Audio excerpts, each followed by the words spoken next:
sama semuanya, kami dari Bar Es Krim. Bukan tim Bar Es Krim ya. Iya, tapi penjual es krim guys.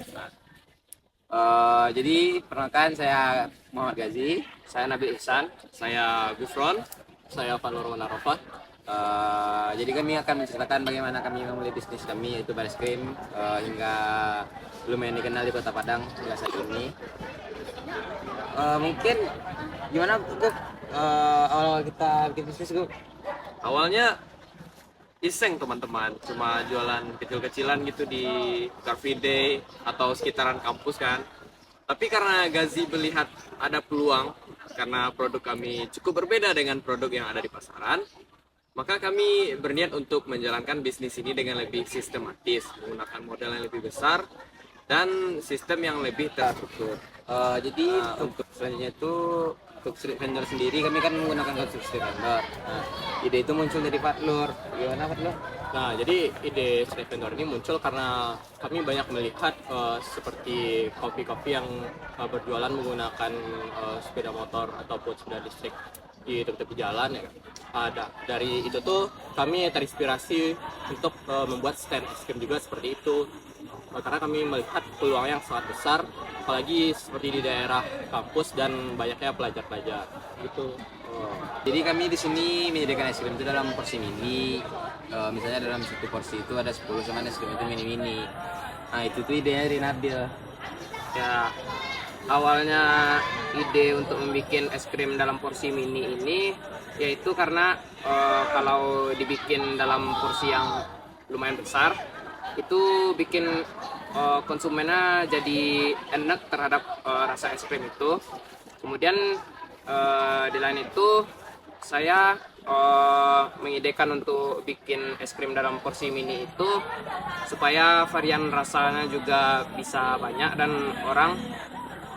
orang-orang membeli es krim kami itu bisa dalam harga yang murah.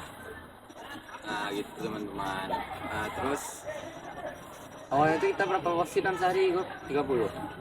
Iya, 30 porsi. Tapi pernah sekali nggak ada yang beli sama sekali di hari tersebut ya kan? Iya. Tapi kami nggak secepat itu menyerah.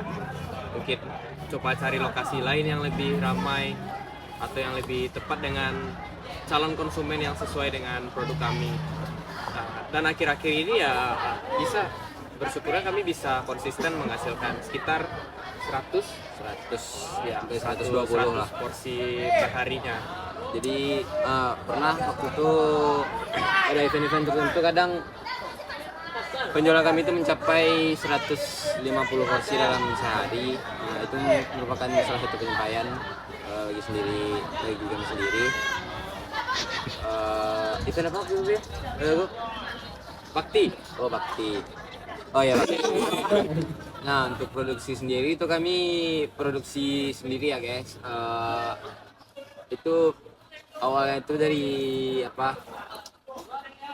Dari ide Gufron untuk bikin sendiri itu karena dia juga suka es krim kan. Jadi dia pengen bikin es krim lah gitu.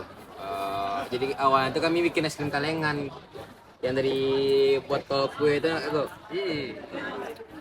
Udah mencoba bereksperimen kan, bahkan dalam rasa bahan pun kami mencoba berbagai metode yang berbeda juga untuk menghasilkan gimana satu rasa yang tepat untuk diterima sama konsumen kami. Lah kok enak. Kok enak gitu kan. Kayaknya ini kayak kalau dijual kayaknya laku nih. Ternyata iya guys, laku guys. Nah untuk modal awal sendiri itu kami lebih kurang sejutaan lah. Nah, ya karena kami mulai dari bisnis kecil-kecilan ya kan, maka modal kami juga terbatas. Jadi kami hanya memproduksi beberapa porsi es krim saja pada saat pertama kali launching gitu. Nah, gitu. Jadi kayak bisnis ini memang sekalian mengisi waktu luang kami di perkuliahan ini kan, karena manajemen, jadi itu bisa sekalian praktik dari apa yang kami pelajari di kampus. Guys. Terus pas prospek kedepannya tuh gimana sih Gup? Kalau menurut kami ya, bisnis ini masih memiliki peluang yang cukup besar karena belum ada pesaing yang memiliki produk yang serupa di pasaran. karena rata-rata yang jualan kan, atau bahkan market leader di es krim di Indonesia lebih tepatnya itu Ais, itu masih menjual es krim yang kayak biasanya aja guys, dan konsumnya itu distribusi ke toko retail, sedangkan kami emang menjual ke konsumen itu langsung dengan konsep yang bisa dibilang kekinian ya, karena kata Fat Nur tadi tren penjualan kopi keliling, kami juga nyoba itu es krim keliling. Dari segi penawaran produk, variasi, kami merasa masih berdasarkan analisis tersebut masih ada peluang untuk bisnis ini dijalankan. Nah itu teman-teman, jadi kedepannya tuh kayaknya bisnis kami ini masih bisa berkembang. Dan kami akan melihat peluang-peluang yang ada. Mungkin kami akan meningkatkan jangkauan pemasaran kami terlebih dahulu kayak ke seluruh kampus yang ada di Kota Padang ya. Berhubung kondisi cuaca dan suhu di Padang ini cocok lah untuk Jualan sesuatu yang dingin, soalnya panas juga ya belakangan ini. Belakangan ini emang panas banget nih ya. Apalagi Padang lembab guys, Indonesia negara lembab. Ya, jadi kayak kadang mungkin kendala kami itu kayak musim panas tuh penjualannya lagi naik, cuman kayak kemarin tuh ada musim hujan beberapa minggu, nah itu memang dibilang kurang dari segi penjualan. Tapi karena penjualan di musim panas tadi, yang kurangnya di musim dingin ketutup kan? Ya tutup sih. Jadi kami menyesuaikan dengan tren pasar yang ada sehingga bisa diatasi, diminimalisir.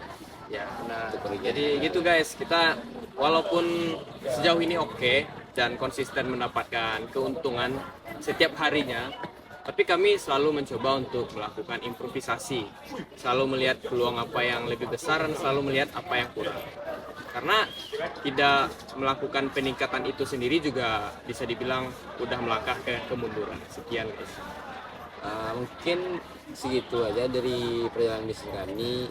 Nah, bagi teman-teman yang ingin memulai bisnis, saran dari kita mulai aja dulu nggak sih? Mulai aja dulu. Mungkin bisnis itu bisa dari ide-ide kecil kayak gabut nih, bikin inilah. Mana tahu dari situ peluang teman-teman. Jadi intinya itu berani mencoba ya sih. Ya. Dan gagal bukan berarti akhir ya teman-teman. Jadikan gagal sebagai pembelajaran. Sekian dari kami teman-teman. Thank you.